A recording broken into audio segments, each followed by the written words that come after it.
જૂનાગઢમાં કોમી એકતા પ્રતીક સભા ઉપલા દાતારની જગ્યાએ ઉર્ષનો પ્રારંભ થયો। પ્રથમ રાત્રિએ ચંદન વિધિ તેમજ અમૂલ્ય આભૂષણોથી પૂજા કરાઈ।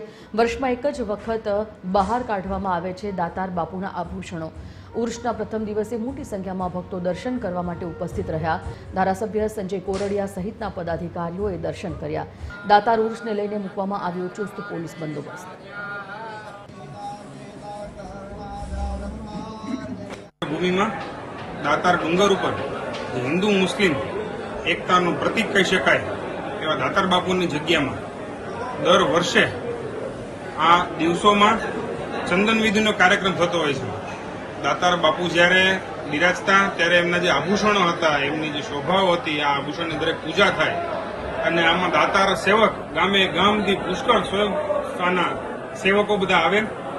आमने आभूषणोने पूजा थाय एमने साफ थाय अने चंदन विधि पछी करवामां आवे।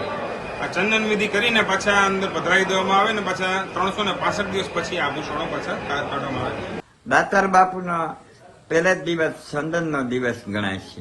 एना एवा सरस सिद्धिदायक आभूषण छे एनी आजे जे कांई अभिषेक विधि थाय छे अने चंदन गुलाजर गंगाजर केसर कस्तूरी એ બધું મિલાવી અને એની પૂજા થાય છે અને બધાય ભાવિકો સેવકો બધા ખૂબ ઉમટી પડે છે। એ બધા ખૂબ દર્શન કરે છે અને ધન્ય બને છે અને બધા મહાપ્રસાદ લે છે।